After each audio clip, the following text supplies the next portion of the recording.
Good afternoon and welcome to Gateshead, just outside Newcastle. We are here for the public workouts. Savannah Marshall faces Femke Hermans at the Untitled Arena on Saturday night. Matthew Macklin joins me again. Matt, good to see you. Welcome back up north, and it's good to be back here for Savannah Marshall defending her world title again. Yeah, definitely. There's always been an amazing atmosphere when we come up here. They really turn out. I think they feel they're a little bit starved up on the northeast. It's a little bit detached from the rest of England, but you know, every time we come up, they really get behind it. They know they're boxing.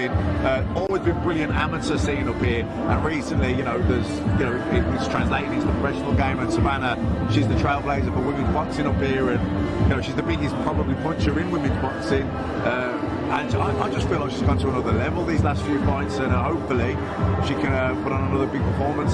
Yeah, it's interesting. So she fights Femke Hermans for a WBO title. Savannah defending her belt again. Hermans is a former world champion, and she could really upset everybody's big plans. There's no secret. Everybody is Savannah Marshall potentially facing Claressa Shields this summer. That all goes away if Femke Hermans wins on Saturday night. It's going to be a pretty nervy watch, I think. I think in recent times, last few years, there've been quite a few banana skins, hasn't there? AJ Ruiz, Dillian White, Povetkin, just to name the two big, significant ones. But there's a lot more. And it's that thing, isn't it? Human error, complacency, looking past it, taking your eye off the ball, and that person not reading yours. So she is European champion. She's a former world champion. She's a really good fighter. She's coming here with her own plans and ambitions. So Savannah, it's always dangerous when there's another fight sort of pre-planned, but Savannah has looked so good lately. I don't expect any upsets. Why do you think it is that she has had this? It's not a change, but like you said, she's flying at the moment. Her performances are good, and she momentum. What do you think is behind that? Is it self-belief? The talent has always been there. Perhaps the belief hasn't matched. Finally, she seems to be believing in her own ability. Is that fair enough? That's it. Confidence. Look at a Premier League footballer. When his confidence is high, it'll hit his leg and go in. He can't stop scoring. It just goes in. And then when his confidence is low, no matter how hard he tries, he's almost trying too hard then, and nothing's going right for him. At the minute, everything she's touching is turning to gold. She's just hit. She's getting opportunities. The Claressa Shields, even in her interviews and how she conducted herself at the Claressa Shields fight, she can see she's growing into that role as a star now, as a main event attraction, and world champion. They say, don't they, when fighters become champions, they go up a notch. And I think she's gone up several. And I think that the key thing is the confidence and self-belief. So Claressa Shields is here this week. She's coming in on Thursday, I think. I think she actually comes in on Saturday now. She'll be ringside. That is building towards a women's super fight. I don't want to talk too much about that because it's disrespectful to Femke Hermans. But we do need to touch on it. Even the fact that Claressa Shields is here at ringside watching is a signal that fight, all parties want to make it happen. Look, if you want to be a star in boxing, you need a dance partner. Joe Calzaghe, one of the best super middleweights there's ever been, suffered in his career for a long time because he didn't have a dance partner, whereas Ben Eubanks, Steve Collins, Michael Watson, they all had each other, and it was a golden era. So Claressa Shields knows that Savannah Marshall is important to her career. Now, at the minute, she'll be comparing herself to it. Look, Claressa Shields didn't look amazing in the fight card. If she won every round, she was a clear winner, but she didn't look amazing. And Savannah Marshall rightly told her that. And she did tell her. Listen, Claressa's got a big ego. She didn't like that. She bit. So she's coming here now. Savannah wants to put on a show, build that fight. It's a huge fight. I think on the last performance, if Savannah looks $1 million, I think a lot of people will be picking her to beat Claressa, and she did beat her in the amateurs. It was a long time ago, and Claressa can probably justify that, saying, well, I was young then, I've come a long way since. She was 17, wasn't she? Yeah, and she was young. But listen, stars make fights, and I think Savannah's, probably was a little bit unassuming early doors, wasn't really. I remember seeing her thinking, I was expecting a bit more, but recently, she's looked brilliant. Let's just have a quick word on Peter Fury, so integral in the development of Savannah Marshall. They just seem to work. Why do you think that is? I don't know if I can say they're similar in personality. Spending time around them, they are very similar. But when you put it to them, you say, you're something very similar. Peter disagreed, but they seem to work. Is that one of those? You had numerous trainers in your career, and you took the best from all of the trainers. She's had numerous trainers as well. She seems to have clicked with Peter. And that's what it's all about, clicking. And that's what people say, is such one, who's the best trainer? Such a vague question, because it depends on the person, personalities, style. They might just not click or get on, you know, where I think Peter Fury and Savannah, she really believes in him, and he believes in her, and that's made her believe in herself, you know, and that's, you know, self-belief is one of probably the single most important ingredient in any sports person.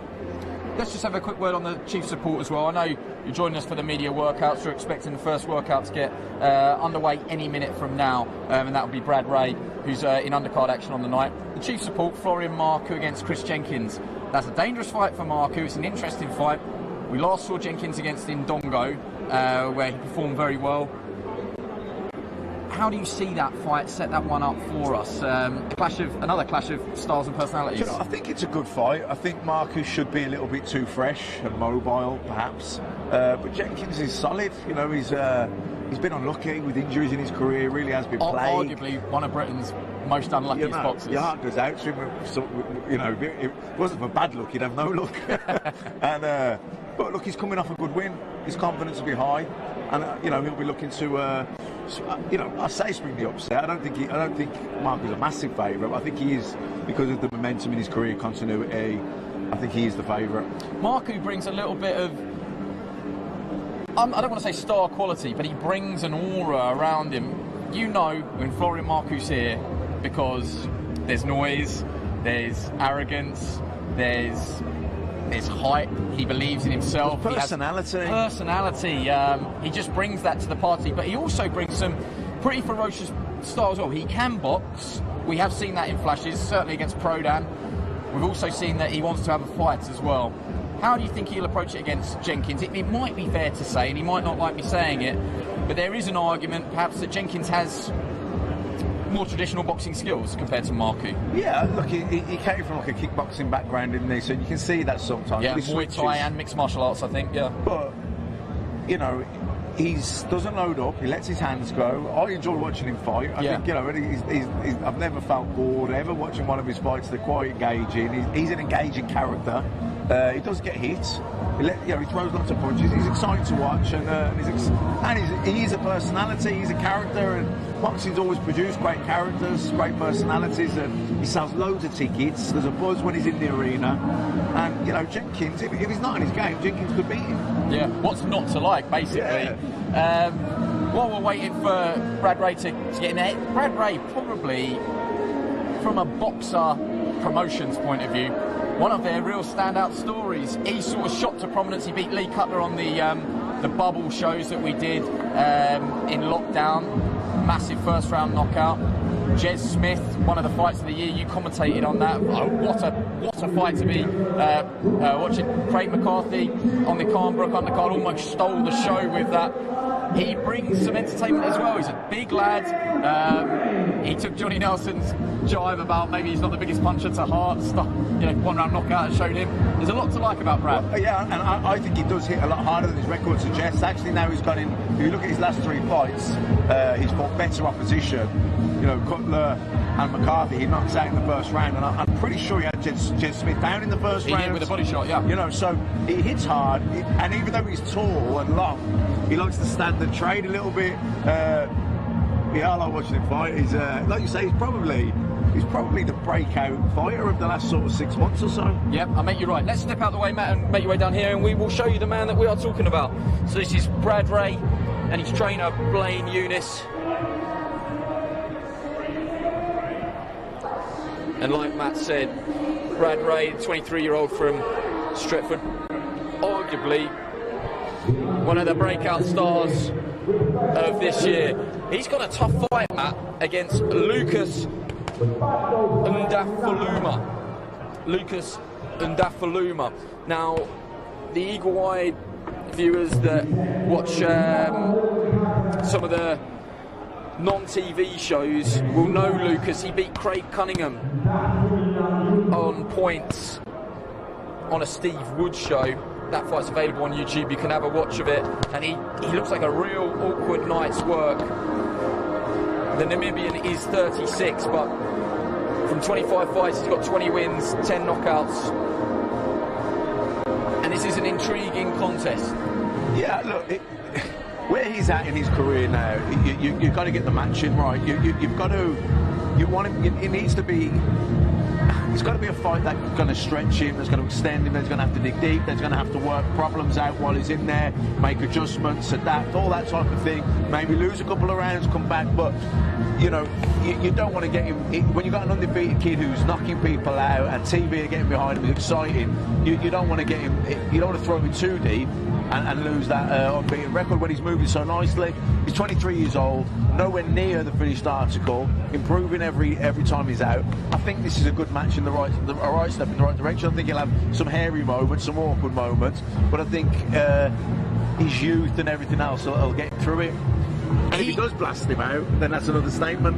He strikes me, Brad, as someone that is just loving every minute of this journey so far. We spend a lot of time around the fighters on Fight Week. I've never seen him not smiling. A proper boxing fan. You see him at most fight nights up and down the country. And in that sort of Hatton gym, they've got a real good group. He was there with Ibby Nadim last time out. Chloe Watson's on the undercard here. And they all seem to be pushing each other on. Blaine Eunice, a young up-and-coming trainer, and they seem a good match here. Just the framework of Brad Ray. He's a middleweight, he's 23, very, very tall. Every time I speak to him, I crane my neck looking up at him, 6'3". Would you think over time that may well fill into a super middleweight? I would say there's a very good chance, yeah, definitely. But back to what you're saying about always smiling and enjoying it. I mean, this is when you see some of the Olympians and the very, very top amateurs, the elite amateurs that turn professional with big promotional contracts, it's almost like the red carpet's rolled out and they're starting at a top level. You're on big cards, TV, everything. But when you've been a good amateur but not on that level, and you turn pro with like Steve Wood, you're on non-televised shows, and then all of a sudden you get your opportunity on a TV show, you knock a guy out in the first round and everyone's raving about you, then you're in one of the fights of the year, and then you're back out knocking a guy out in the first round. Like, this kid is living his dream right now, and it's lovely to see, but it's also, if you're guiding a kid like that, it's like, I want you to enjoy it, because you've got to enjoy it, but don't get too carried away, because you've got to stay focused. Every fight is a potential banana skin. You lose this one, all of a sudden you're back to the bottom of the queue, and it's on to the next prospect who gets the kind of the status and the exposure, etc. So he's moving nicely, he's doing well, he's right to be loving it and enjoying it, but also just got to keep focused. Yeah, your reflections on the Craig McCarthy win. A lot of people going into that fight, nobody was picking it as an upset, but a lot of people said, this is a real fight. It was a big platform, Khan Brook, so many eyes on it, and it's hometown arena, but he put in a real performance against Craig McCarthy. Oh, he knocked him clean out, didn't he? It was like, I think, 2 uppercuts, wasn't it? And yeah. he, like you say, he's demonstrated, as he's stepped up the level, the knockouts are coming. Like I say, even though Jet Smith was a great fight, he did have him down in the first round, so I think he hits a lot harder than his record suggests. Some of those guys he would have been fighting on the way through were probably real journeymen, just looking to survive and hold and spoil. And it's difficult sometimes to get the knockout. When a guy who's experienced and he just wants to survive, it can be difficult to get him out of there. Yeah, well, Brad actually says that's one of the reasons that his knockout ratio isn't higher. Learning against journeymen who come with a survival mentality, it isn't easy to knock those guys out, and as soon as you start trying to, it gets more and more difficult. Yeah, these guys, they're not looking to win, they're very tight defensively, they know how to run the clock down, get through the round, they spoil, but when he's fought guys that have come to have a go, he's either knocked them out or, at the very least, he scored a knockdown with Jet Smith. So, like I say, I think he hits a lot harder than his record suggests. Just a couple of facts on Lucas Ndafaluma, the Namibian. He's 36. Made his debut 11 years ago. He's known as the Demolisher. Born on Christmas Day 1985. Started boxing as a teenager. Wanted to be a footballer when he was coming through. Very, very proud of his car, a silver BMW. I know what you're thinking, Matt. But he's coming to win. I've seen some interview quotes from him this week. Very, very confident. His recent form has been good, although he is coming off of a loss. Was knocked out in the 8th of 12. Well, you know, I know it's a few years ago now, but that win, he has been over here before and sprung the upset. You know, Craig Cunningham, if I remember rightly, was coming off a pretty decent win going into that. Yeah, Craig was 19-1 going into it. You know, and I think he'd beaten a Gogo at that point. Yeah. So, you know, he can spring the upset. Like I say, yes, it was a few years ago, and maybe timing is more in favour now of Brad Ray, but he's certainly got to stay focused. As a prospect coming through like this, he's been so active. I think that's one of the things to pick up on. So, since the league cut the fight in March 2021, Jez Smith was October last year, Craig McCarthy was February, we're back out again. Momentum is key. I feel like a broken record, but with all of the fighters coming through, momentum, stay busy, stay active. Yeah, look, it is a bit repetitive, but it's the right thing.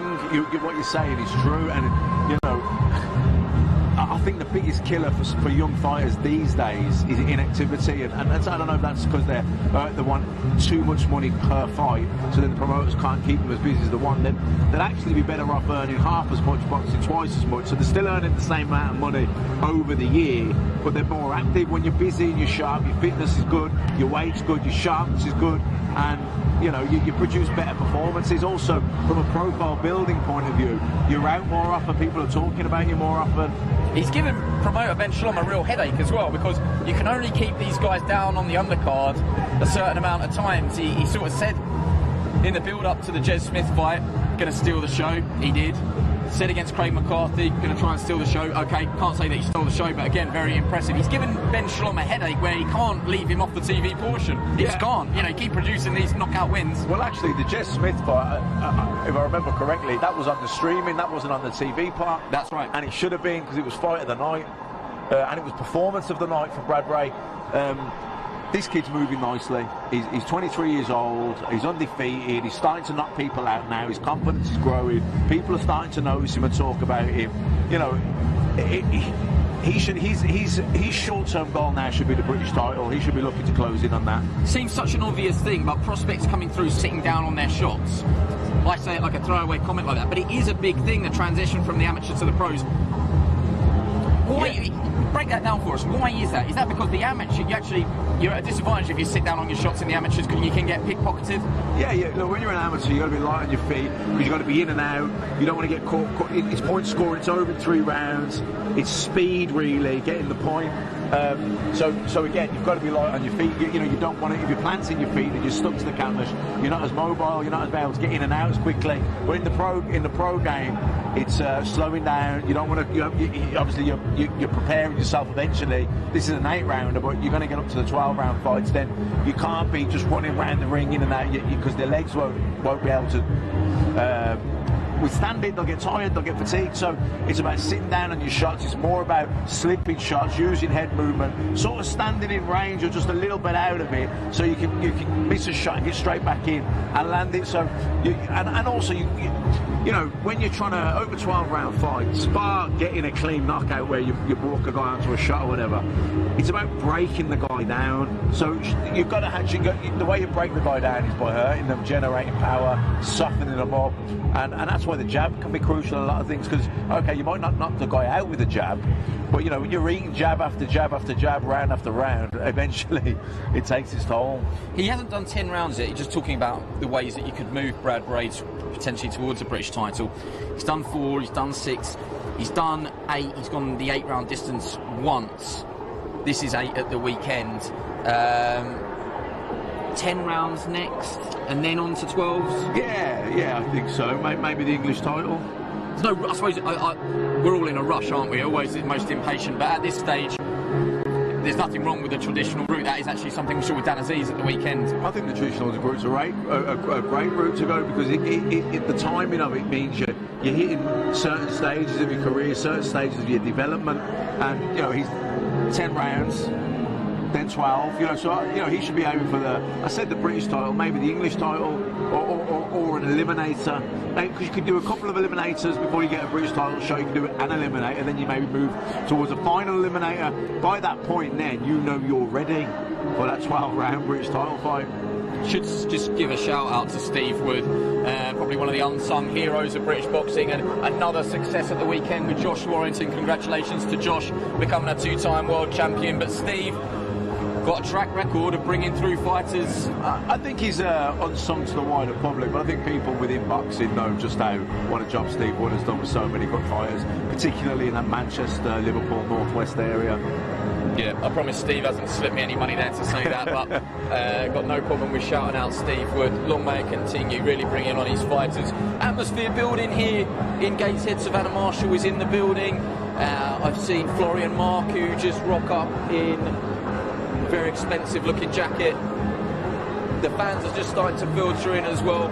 There is something special, you mentioned it at the very top of the show, the Newcastle atmosphere. I mean, we offend every single boxing group when you say that this group is the best boxing atmosphere, but Newcastle, a sold-out arena, is one of the best boxing crowds to box in front of. I heard Dave Allen say that of all the crowds he's boxed in front of, Newcastle's got a special place in his heart. Yeah, I mean, Lewis Ritson, when he was kind of on that roll up here, and we used to come up, I remember thinking, you know what, I've been to much bigger arenas, but in terms of pound for pound noise, this place takes some beating. Yeah, it does. So, Matt, if you just join us back in the studio here, Bradley's going to come up and join us. So, Brad Ray in 8-round action at the weekend. Yeah, he's going to come straight in the middle. Brad, we are live. Just come and join Matthew and I. Good to see you. I said at the top, always smiling. You seem one of the happiest fighters in British boxing. A happy fighter is a dangerous fighter. What do you want to show us on Saturday? Yeah, you know, always happy to be back out. Quick turnaround after the last fight, and just want to show a little bit more of what I've got to offer. You know, I know in the gym what I can do, but I think even in my last 2 fights on the Sky platform, you know, I've only seen a small percentage of what I can do. So hopefully a little bit more, a few dimensions to my game, and yeah, hopefully get the win again. I was saying to Andy before that I think Brad Ray hits a lot harder than his record suggests, because when those first few fights when you're boxing journeyman, they're just looking to survive and spoil and hold. It's difficult to get the stoppages, but if you look at his last few fights, when the guys are coming at a go, he's banged them out in the first round, or Jez Smith, who you had a cracker with, you did have him down in the first round. Do you think that your power is first underrated, and secondly you're starting to develop it even more so? Yeah, a little bit. I think, like you say, when you box them journeyman early on, it is hard sometimes, but you know, I know I can hit hard, although I might not look like I can. You know, I know I've got a bit of a whack, and you know, people, if they're not going to respect that, they're going to get shocked. What about your opponent, Lucas Ndopaluma? What do you know about him? Comes with a good reputation. He's already upset Craig Cunningham on these shores before. What are you expecting from him? Yeah, so it's a really tough test. I think it's a big step up for me. Boxed at a very good level. You know, it's my first 10-rounder on Saturday night, and you know, he's done the 12, won titles, and you know, he's got to come to win. He's really got to come to win. But you know, I've had a great camp, and I'm not taking him lightly, but you know, I'm ready to get the job done. You give him promoter Ben Shalom a little bit of a headache as well. We always joke about it, but he paid the price for you and Jez Smith further down the card. Gave you the opportunity against Craig McCarthy, and you took that with both hands. It's difficult to steal the show of Brooke Khan, but you very nearly did. Yeah, you know, that's what I'm going to try to do. I'm going to do on every show that I'm on. Although I'm on these big bills with, you know, world-class boxers, and I want people leaving the arena or, you know, sat at home saying, "What the hell is that kid?" You know, I want to. I know it's a tough fight on Saturday, potentially, and you don't want to look past anything because we've seen some banana skins lately. But what's your short-term goal? British title? How far off that? Or an eliminator? Where do you think you're? Yeah, for me now, end of this year, I want to look at English title. You know, I want to go that domestic arena. I want to build myself up, and the division domestically, you know, it's stacked. There's so many good fights to be made, and I've shown I'm not scared to get in these fights. You know, even Saturday night, this is a tough fight. Didn't have to take it, but I know in my career it's going to do me the world of good. And you know, hopefully the other middleweights are, and you know, we can get in some good fights. Listen, we're going to let you go. Thank you very much for joining us. Wish you all the best on Saturday night. Go well. Again, steal the show. Bradley Ray, the show stealer. You can have that nickname for free. So The ring is empty at the moment, but we are expecting Florian Marku sooner rather than later. Just a quick reflection on Brad there. He says all the right things, doesn't he? Very, very likeable character. Yeah, I can imagine him building quite a following in Manchester if he gets, if he can keep winning, keep knocking people out. You know, Manchester had such a golden era, didn't they, with Hatton, Gomez, Brodie, Jamie Moore. Probably hasn't been as, you know, Crowler's kind of was sort of the tail end of that sort of thing. But they probably need a new star, don't they? And you know, someone like that who knocks people out and talks well, and it seems like a humble kid as well. You can imagine people shining to him. Yeah, definitely. So someone that has got a shine about them is in the ring now. Matt, let's just step down. Florian Marku, that is, under the hood. He's back in action, taking on Chris Jenkins this weekend. And Florian has been in good form. The 29-year-old from Albania.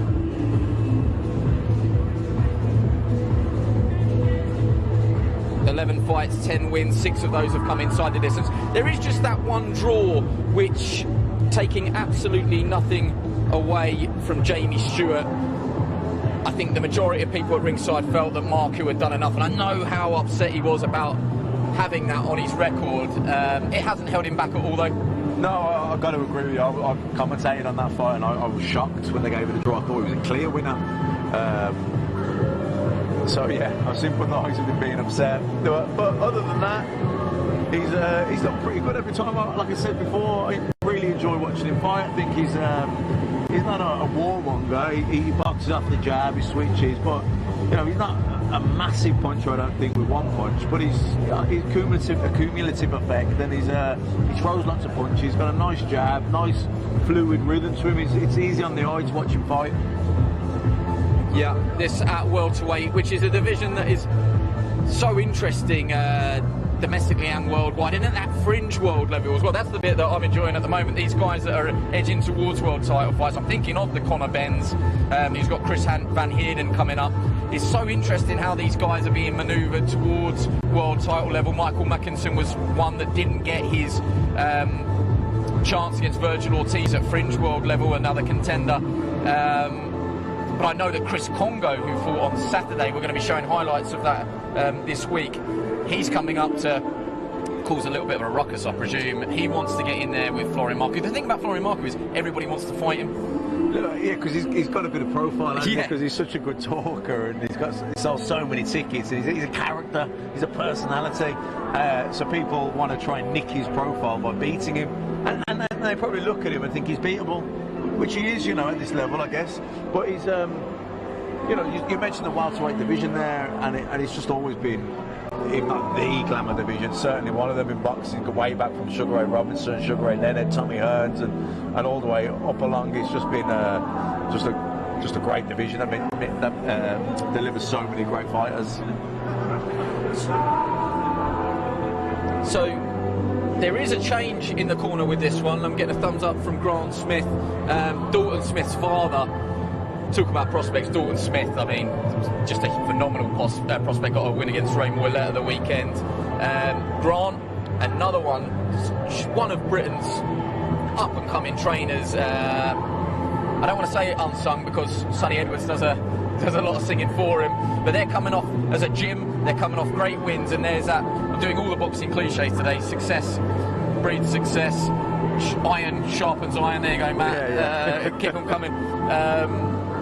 But Grant Smith, I'm a big fan. Yeah, me too. He, you know, this is a guy that he may seem like he's come from nowhere recently in the professional game, but this is a guy that has paid his dues as a coach through the amateurs, you know, schoolboy champions, junior champions, ABA champions, England international. So, you know, he's long in the tooth. Maybe in the pro game, it's the last few years where he's kind of stood out because he had Sonny Edwards doing well, his own son. Everyone's talking about him. So, well, this is a guy who's experienced. He seems to shun the spotlight, not bothered about that kind of the ego or anything like that. Just wants his fighters to be prepared and wants to do a good job making sure he plays his part in helping them achieve their potential. Is it fair to say that Florian Marku is still a work in progress, but a work in progress that is showing improvements? Yeah, I think so. Like you say, look, we know he's a tough guy. he's achieved in other combat sports. So he's got that sort of physicality to him. He's got the durability. He knows how to pace himself through rounds and all that kind of thing. But he has got to kind of fine-tune that now in the boxing discipline, and he's getting better every time you watch him box. He's getting better. You know, when he fought on the AJ card, you know, I didn't win it clearly. I thought the cards were like outrageously close on the night. So I thought he bossed it behind the jab. His movement was good. Even when his opponent had success, you know, he was catching a lot of the shots on the gloves. Definitely an improving fighter. So if you don't know Florian Marku's story, I'll just touch over it very briefly. Albanian born, but he did move to Greece aged 4. It was in Greece where he really learned how to fight, both in and out of the ring.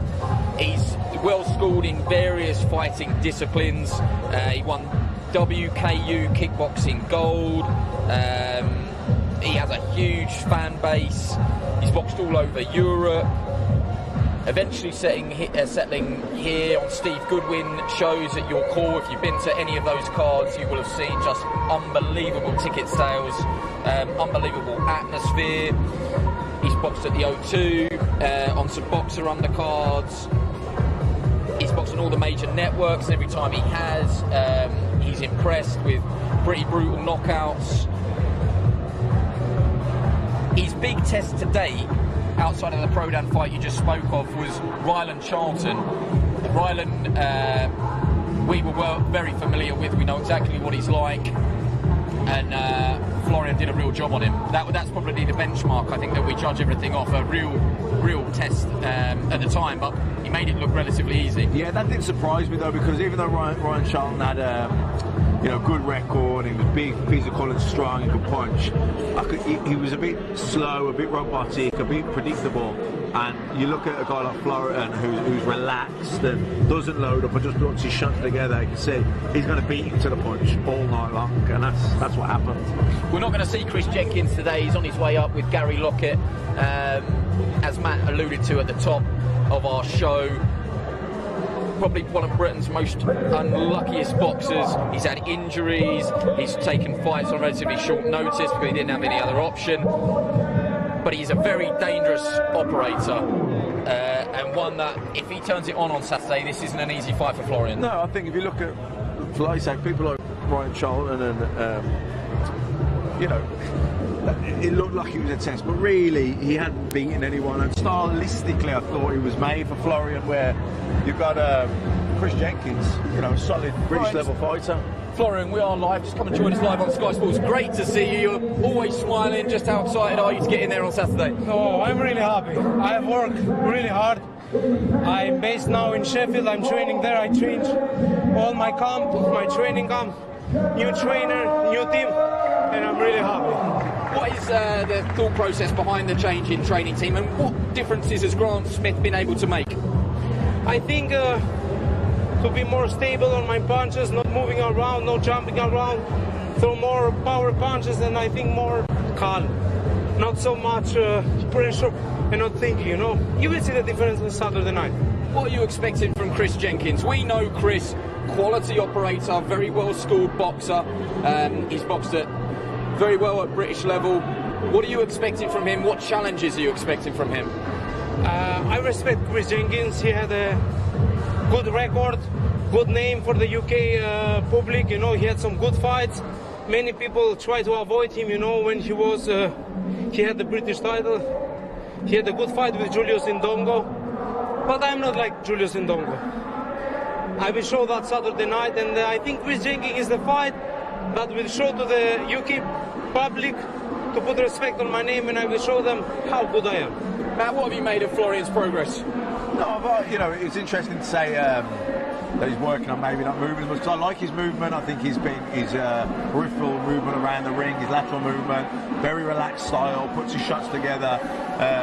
But I suppose if he can mix that up with sitting down on one here and there, I hope he doesn't lose it altogether, because I like his fluidity. Yeah, have you found your identity yet? You talk about adding a bit more movement to your game, but what we've seen in the past is that you don't mind holding your feet and knocking people out. What are you looking to do on Saturday? Saturday night, my last performance, I disappointed myself. First of all, it was really bad performance for me. and I haven't shown nothing what I'm capable of. You know, the people that spar with me, are with me, knows what I'm capable of, and the last performance was really bad performance for me. Do you think Chris Jenkins will bring that out of you? Yes, 100%, because I think better the fighter, better the most will bring the best out of me, and I think Saturday you will see the best Florian. How's fatherhood as well? Sorry, what? How is fatherhood? You've got a baby boy, I think. Yes, I have a baby boy around 4 months old now. My life changed, you know, now everything what I do it for him, you know, and it really motivates me. I work harder because I want to make him his future, you know, to have a good future. Whoever is a parent know that feeling, and is another life now. Now I have a different life. Yeah, well, there's no grey hair, yeah, so you're doing well. Exactly. Just quickly before you go, what statement do you want to send out on Saturday? One thing is for sure, like always, I bring excitement to the table, whatever the knockout comes. If the knockout comes. If not, I will not get bothered like other times. But you know, every shot I throw it with the bad intentions. And I think Chris Jenkins done what he done in his career. Now is my time. I will send him to his family, you know, maybe he have to take off this boxing. Thank you very much for joining us. We wish you all the best on Saturday. Go well. Okay, well, swiftly on to the main event. You can see that Savannah Marshall is in the ring, and Adam Smith just set this up for her.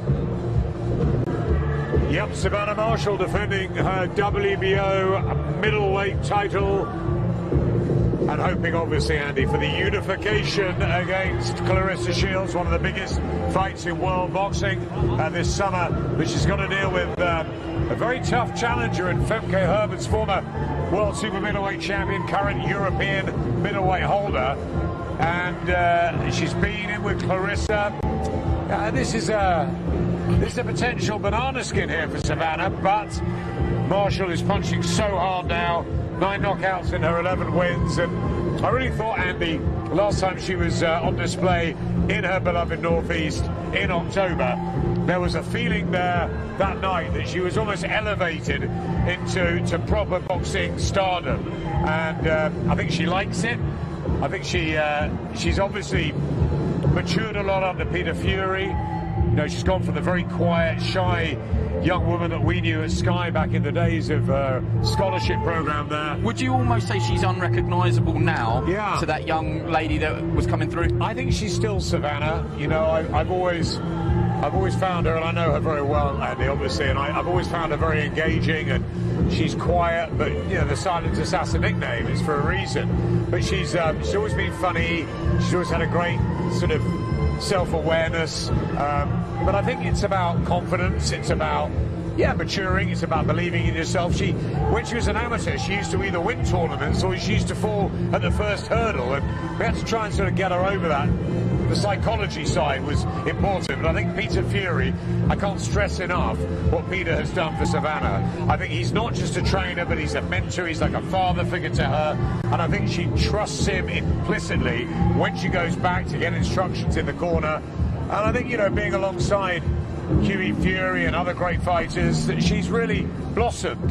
And I think now she's 30 years old, and she is a bit unrecognisable. She's, you know, what she did, the way she reacted to Claressa in Cardiff post-fight, well, you know, still stunned us all, didn't it? Because she's got so much fire in the belly. I still can't quite believe. I think the most surprised people in the arena were us as broadcasters, and that's not any slight on Savannah at all, but we've never seen that side of her. I think there are a number of people that didn't believe that she had that in her. So I've always known there was a side to Savannah, but yeah, she chooses to keep herself to herself very much. She's very sort of respectful and quiet, but you know, she's a fighter. She's a born fighter. She fought her way through Hartlepool Boys Club, that's what it was. And she has proved better than the whole lot of them. Because she's a world champion. Come join me in studio now, we'll have a chat with her. Yep. Adam, just go straight in there for me, and Savannah will come and join us when she's ready. Yeah. I just want to touch again on what you said at the very top. Fraught with danger, this assignment. All best laid plans. As soon as broadcasters, promoters start looking too far ahead, it is set up perfectly. I said to Matthew Macklin, Claressa Shields flying in on Saturday is a statement of intent that she wants to be ringside so this fight can happen. Sometimes we get this far and the fights just don't happen. But you have to say it's all set up for what can only be described as a monster fight. If I'm Femke Hermans, I'm looking at all of this and reading into all of this and thinking, brilliant, they're looking past me. Femke Hermans has nothing to lose. As I said, she is a world champion of past. She's the current European middleweight champion. But you know, Savannah Marshall, we believe, is the star. And she has not just the quality that made her a phenomenal amateur, the world champion, and she should have gone on to great glory at the Olympics. It didn't happen for her, but she recovered and she went and won Commonwealth Games gold. She's unbeaten as a pro. You know, she was good enough for Floyd Mayweather to have a look at her and start her career with Floyd. This is a super talent, Savannah, and I fully believe it came together in the Hannah Rankin fight that when she starts believing in herself, and now she believes she's got the power to hurt anyone, she's got the boxing ability, I think she's very dangerous. So I think Femke Hermans has got to worry about her, but you're right, all best laid plans. I think back to the time when Kevin Kelly came to Sheffield when Nassim Hamed fought Jose Badillo, and that was a potential banana skin for Hamed. Badillo was a good fighter, but you know what happened? Hamed gave his best performance so far in his career. He was absolutely untouchable that night against Jose Badillo, and he sat there with Kevin Kelly afterwards, and Kevin Kelly said, I'm going to smoke your boots in New York, and then that led to that great fight in the Garden. And I think you'll see a fantastic performance from Savannah Marshall on Saturday night with Clarissa Shields watching, and I think we're going to springboard into one of the biggest fights ever for the women in the summer. This is going to be awkward, so I'm going to ask you, with your head of boxing development hat on, can you tell us any exclusives if she wins at the weekend, what the plan might be for summertime? Where, when, who? You can say no. I can tell you, Andy, there's a lot of spinning plates out there at the moment. Why? Do you want me to act surprised? None more so, I think, than obviously we don't know what we're doing with Kell Brook at the moment. Amir Khan says he wants to fight again. Chris Eubank. There's all that sort of little scenario to sort of sort out. There's also Anthony Joshua has to announce his fight officially with Alexander Usyk. We've heard the rumours of late June, but we need to know that. We at the moment don't have a deal with AJ, so we're working on that behind the scenes. I'm very confident that he'll continue as a Sky fighter. But I think so there's a lot of things hanging around, and there's obviously we've got some big announcements as well coming up. Some additions to the stable, so we have to look at everything, but my guess is it will probably happen maybe in July. I'd love it in Newcastle. I think it's the right place for the fight, but the fight's done. It's just the little tiny details that need to be sorted out, but the fight's going to happen, well, providing Marshall gets through against Femke Hermans. Just that little thing on Saturday night. Yeah. I just wonder if Ben Shalom might come and join us in due time, and we can maybe see how he's feeling about it all. He's around somewhere. Let's see if we can find him. Yeah, no, he's going to come and join us. Just so you know, Savannah Marshall is just going to join our colleagues live on Sky Sports News, and then she's going to come and join us here. Peter Fury, again, I just want to go back to that. That seems to be a match made in heaven. Matthew Macklin is someone that jotted around trainers. Yep. Perhaps he never really found his natural fit. Savannah has found a very, very natural fit in Peter Fury. Why do you think that is? From someone that worked with Savannah as an amateur, why do you think that Peter Fury works so well with Savannah? Different horses for different courses, and I think Matt Macklin was a rolling stone. He enjoyed getting the experience of working with lots of different trainers. Johnny Nelson, he couldn't be without Brendan Ingle ever. And I think with Savannah, you know, she was obviously well coached at Hartlepool and again at Team GB. But I think the beginning of her professional career, you know, thrust into the limelight in Vegas, you know, away from home in the Mayweather gym, you know, probably wasn't the right move. It got her some notoriety, but ultimately I think she's always been, you know, comfortable in the north, comfortable up here. And I think what she's found in Peter Fury is that perfect blend of an extremely good trainer, a very passionate man, a very real man, but also who can also be that mentor and that sort of father figure. And in a way, Johnny and I played that role with Savannah when she was a scholar with us. But I think what Peter's done is he's used his boxing expertise. And I love the way, for example, in the Hannah Rankin fight, when it was all about the first couple of rounds, she was growing in confidence. And when she went back to Peter, it was like, yes, and the belief was there. And it was like, that's it, Savannah, you know. And he nursed her through and I think together they are a fantastic combination. I will bring April Hunter in as well. April is on the bill, you know, budding fighter herself, and you know, she's done a lot of work with Savannah too. They're very close friends, and I think that's really helped her. I think she just feels more comfortable in her skin, Savannah, and you know, she's ready to be a real star. Yeah, I mean, Spencer Oliver, Like myself. and Spencer also played a big part, Andy Spencer, in that time when Savannah was a scholar with Johnny and Hugo Simpson. We worked together as a team, didn't we? We did. We went up there when Savannah was boxing for England. She had confidence issues. She was being very successful in one tournament and then crashing out the next tournament because she'd had that success. So she was struggling with that, and we worked a lot on her confidence building. We went up there. I remember going into the gym, and she was a very shy, timid girl, but she's come out of her shell now. You know, she's built that confidence, and I think that's played a massive part in her development as a professional boxer. Because you see that confidence coming across in the ring. You know, she can deliver that now as well. Adam and I are hyping this no end. If I'm Femke Hermans, I'm sitting in that hotel watching all of this at the press conference tomorrow, I'm sure. All of the talk, understandably, is about what's next for Savannah. This is playing into her hands perfectly, isn't it, for the upset? She must be hearing this and thinking, they're looking past me, they're not giving me the respect. I'm sure Savannah will give Femke the respect, but all the best laid plans in boxing, this is a huge banana skin at the very, very last hurdle. Femke Hermans is proven. You know, she's European champion, former WBO world champion. The girl's done it at the highest level. She boxed Clarissa Shields. She took Clarissa Shields to points. And actually, although Clarissa won and she looked like she was controlling the bout, Hermans was having her success as well. You know, she was getting through with shots.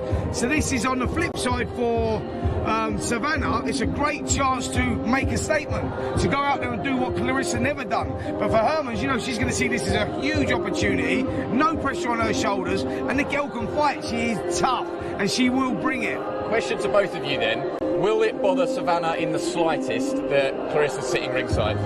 I think she'll love it. I think she'll want to perform. I made the connection with Nassim Howard and Kevin Kelly all those years ago when Kelly came over to rile Hammett up, and he just was absolutely breathtaking against Badeo. I think Savannah will want to put on her best ever performance in front of Clarissa as a reminder, as a statement that she beat her in the amateurs.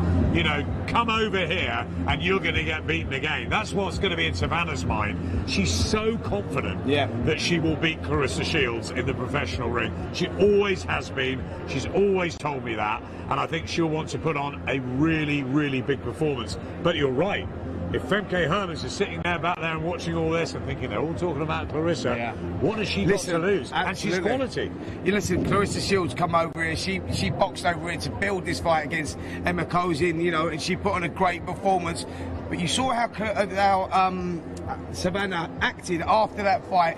You know, she got in the face of her. This is not the Savannah that we once knew. She pretended to fall asleep at ringside, didn't she? Absolutely. But this girl is, what I'm saying is that she has changed as a person. She's developed as a person. And when you develop as a person and you grow in confidence, you perform to the highest level. She's the last person you'd have expected to do something like that a few years ago. Listen, we've always known that she had the talent, but we didn't know if she would be able to deliver it on the big stage. Now we know, with the help of, you know, Peter Fury and the Furies wrapped around her as well, we know that they've installed that confidence into her, and that was the only thing missing out of the locker. You know, and we've always believed in her at Sky. We've always believed in her when she was that shy scholar. She wasn't sure. She was thinking about becoming a teacher at one point. We've always believed in her. Ben Shalom believes in her massively, and so does Peter Fury in the team. And I think all of that, with her Hartlepool following and the Northeast growing in stature with her becoming a star amongst this area. They come out to see her today, they'll come out on Saturday. That's just filling her full of that belief that she lacked as an amateur. Do you know what I love is that, and this goes back to Johnny Nelson, and when Johnny started boxing himself, that he couldn't differentiate the nerves and fear. He couldn't work that out. He thought that when he was nervous that he was actually scared, and that affected his performances. Now Savannah was the equal to that. She had that sort of thing where she felt when the pressure was on her shoulders, the nerves got the better of her, and that proved in her performances. Now she's turned that nervous energy into positive energy, and she's delivering. Like when speaking to her earlier on today, she's looking forward to it. She's buzzing for it. She can't wait for the night. She can't wait to see Clarissa at ringside. She can't wait to put on this performance. Losing is not an option for her here. It's about how she wins. You know, she's totally focused. I think she's got that experience. She's got a great team behind her as well. I'm expecting to see something really special on Saturday night, and I do think she'll make that statement. And I also think she starts favourite against Clarissa Shields. So that sold-out utility arena in the past might have been a curse rather than a blessing. 100%. But actually, I think one of the things we all took away from her last appearance here, with the Sweet Caroline singing post-fight, and we stopped in the whole arena, and Savannah actually had tears in her eyes. That's actually now a blessing rather than a curse. Whereas in the past, what you're saying is that's the sort of thing that she could have froze, she could have fallen apart. She froze in London. She froze in London with the pressure. She couldn't handle it. The people, the expectations. She was favourite for gold. But you know what? Because of all the changes we've talked about, when she came back out up here in October with the thousands in front of her, and she gave that great performance, afterwards she got up on that ring apron. It was almost tears for us, because it was like the blossoming of somebody that had gone through so much, and it's a good connection, the Johnny Nelson sort of parallel, because he went through lots of trouble in his career in different ways as a pro, not as an amateur, but it was that lack of confidence, and then when he got it right at the end, no one could touch him. And he reigned for 7 years as a world champion. He did, and you talk about that tear thing. Now that's another thing that I'm glad you brought that up with her. You know, Savannah walking into the ring last time out with tears of emotion in her eyes, and them tears would have been from fear a few years ago, but I used to get that when I was boxing, so I know exactly what was going on there. You get tears of emotions because you're overwhelmed by the support that you've got, and you're thinking to yourself, you're challenging that that nervous energy used to think, now you're going, I can't lose in front of these people. It's giving me extra added energy, added strength that you're thinking, and them tears, it's just overwhelming. You're thinking, right, fight back the tears. But it's a different type of thing. You've turned that negative energy into positive energy, and that's where Savannah's been. That's where she's at in her career now. Like, you know, she's developed as a person, not just a fighter. From one big puncher to another. Right, so you're going to keep me out now. From one big puncher to another. Right. I'll let that go. For anybody else, the world champion. Only for Savannah. For anybody else who could have stayed on this occasion, you're going to have to go. Yeah. Savannah, great to see you. Just how excited are you for Saturday? Can't wait, cannot wait. It's been a tough, grueling camp. This is kind of like a rest week, so I'm loving life at the minute. Femke Hermans is a fight that should have happened a few years ago during the pandemic. I think one of her team tested positive for COVID, which during that era it meant that she couldn't box. And that brought a lot of frustration for you. Now you've finally got this fight. Presumably you've had twice as long to prepare because you studied her once before. So it was actually April the 10th, just nearly a year to the day, and she tested positive in the airport before she got on the plane, so it's a bit of a nightmare. So yeah, I've done 2 camps on Femke, and she's done the same on me, so we're very familiar with each other. Yeah, how highly do you rate her? What does she do well? What does she do that you can exploit, so to speak? She's definitely my toughest opponent today. She's a former world champion. She's only ever been beaten off world champions, and she's awkward. She's very awkward, and I'm expecting a tough night. That being said, do you believe that you do everything better than her? Do you believe that if you show what you do behind closed doors with Peter Fury that you do win this fight? Definitely. I'd never take a fight if I wasn't confident. Like I said, I've trained hard, both mentally and physically, and I can't wait for Saturday. I cannot wait for Saturday. How many times do you think you're going to be asked about Clarissa Shields this week compared to Femke Hermans? Oh, definitely. I think people are forgetting I'm fighting Femke. People are forgetting I've got to get past Femke. Femke's in the way, and I've never overlooked Femke, and I never will. Yeah, I'm glad that you said that. How difficult is it? You might say it's easy, but how difficult is it when everybody is looking towards the next one that you don't take your eye off the ball, even if it's subliminally? You can say that you've prepared the best you have, but in the back of your mind, you know that Clarissa Shields is going to be there on Saturday. You know that in the summer there is a mega fight set up for you. You're saying all the right things, but it's difficult there is difficulty of staying focused on that. Definitely, but I know that I need to beat Femke to get that fight, so I need to do everything possible. So I'd never run away with the Clarissa thing, but that Clarissa's been mentioned for the past 4 or 5 years, so really it's nothing new to me. Adam, what do you want to say to Savannah? I just think it's fantastic. First of all, the Clarissa Shields fight is going to be one of the biggest fights we've seen in many, many years. But I think it's fantastic that now you're back in the Northeast. October was just, for me, it was an elevation not just of your performance, but the confidence, the blossoming of you. And then you're back in front of your fans. She's going to be ringside for you, Clarissa. That's what you've wanted. It's what you've always told me you want to deliver as a professional. You must be chomping at the bit for this. Exactly. It's been a long, long road, and you know, Adam. And there was times when I thought I'd never ever get in this position. And it's down to Boxer and Sky for giving me the platform and giving me the opportunity. And I couldn't be more grateful. And that fight in October, then letting me, giving me that platform was unbelievable. And it's just pushed me to the next level. I said to Andy earlier that we've always believed in you from the very beginning. Ben Shalom believes in you massively. But Peter Fury, for me, is a massive difference from where you were to where you are now. That relationship that you've got with him, he's almost not just a trainer but a mentor, almost like a father figure too, and you seem to have this great relationship in the corner and obviously in training.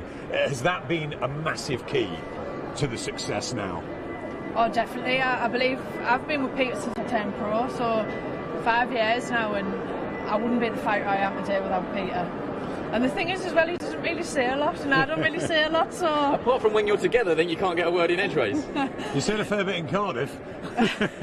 Can we just touch on that? I mean, the United Nations of Peace, with Ben Shalom in the middle of you two, I think the most scared man in the room was right here.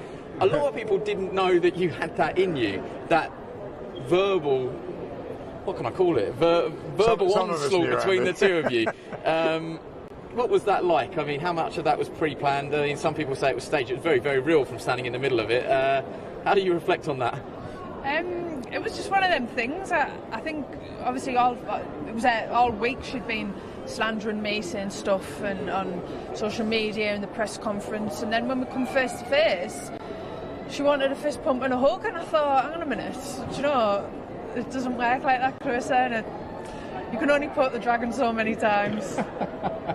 Ben, thank you for joining us first off. No problem. This is going to be nervy for you on Saturday because you know what's at the end of the line in the summer, a monster fight, a mega fight between Savannah and Clarissa Shields. That all goes away if she doesn't win on Saturday. Are we all getting carried away here? We've got to get Saturday out of the way first. Yeah, we do, but not to put pressure on Savannah. I expected to deal with Clarissa, so this fight should be no problem. I think we knew we had to do this fight. We knew we had to come back to Newcastle, get one more out of the way. Clarissa will be over here as well. The negotiations are just getting to the end now. We think it's a matter of days before we finish all that, and then we can look forward. But yeah, of course, Savannah's got to focus and make sure she doesn't take the eye off the ball. But I am already thinking about Savannah Clarissa. I think it's such a big fight. I can't not think about it. It's the first fight we wanted to make when we first came into Sky. So to finally be here, it's really exciting. And it is a statement of intent that Clarissa's willing to be ringside on Saturday as well. It shows a step forward from that side as well.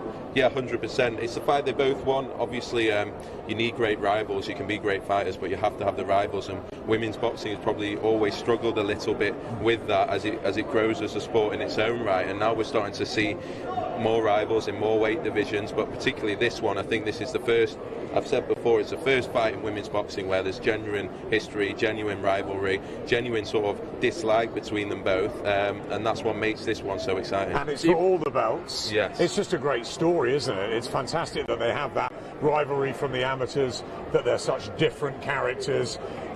It's the Brit against the American. It's got everything. I think that it's the power of Savannah, Clarissa, who's done everything right as a pro in terms of skills and speed. It's just the perfect blend, I think, as a fight. Yeah, 100%, and that's why I do think we'll see from the numbers when we add them. But I think this is going to go off the scale in terms of women's boxing. I think it's going to be huge. It's as good a fight as any fight this year. And as you say, Savannah's a puncher, and that's what fight fans want to see. And we don't always get that in women's boxing, and Savannah's leading from the front. Do you mind if my last question to you before you go is, do you believe, as you stand here now, statistics aside, that you are the biggest puncher in women's boxing? I'd seen that the other day, and I think I was number one and Amanda Serrano was number two. I saw the same graphic, yeah. Amanda Serrano's probably had double my knockouts than what I've had fights. So, but I am a middleweight, so I'm the heavyweight of female boxing, and weight-wise. So yeah, why not? I'll own it. Yeah. By the time we edit this, basically, it'll be yes. It'll be a straight yes. Listen, I'll let you two both go. I'll finish up with Adam. Thank you very much for joining us, guys. Wish you all the best on Saturday, Savannah. Thanks, guys. Cheers, Savannah. Adam, just before we go, so no Femke Hermans today. Sorry to tease all the Femke Hermans fans. Her flight has been cancelled. I've just been reliably informed. She will be here. Yeah, so blame the airlines. This is all set up perfectly. Chief supports a good fight as well. Really good fight. Very good fight that Matt Macklin set up perfectly earlier. Yeah. Bradley Ray is someone that we've all got on board, the Brad Ray Roadshow. Yeah. And back in Newcastle... Ricky Hatton thinks we should be talking a lot more about Brad Ray, that we talk about a lot of prospects, but Brad Ray's undefeated. He's fighting everybody. He's exciting. He's a really good story for a boxer. You know, Joe Pigford, Brad Ray, these sort of guys that haven't had the exposure before are coming through, and they've come through the small hall shows. Yeah, Jermaine Brown, another one. And I think it's really important that we've got in our stable with Boxer, that we've got a real diverse mix. We've got some ready-made stars, but some new ones that can become or can step up to that level, and then the youngsters who are starting out. So it's very important to Ben and I to get that real mix and to have a stable, a select stable, which is really important. And by the way, Andy will be adding to that select stable in the coming days. Okay, so there you heard it there. Big announcement coming at the weekend, so make sure you join us. That wraps everything up for today. Hopefully you've enjoyed today's stream. If you want more, there's more tomorrow. So wherever you consumed this stream today, go back there tomorrow. We'll be there smiling, not looking so tired. But thank you very much for joining us, and enjoy the rest of your day.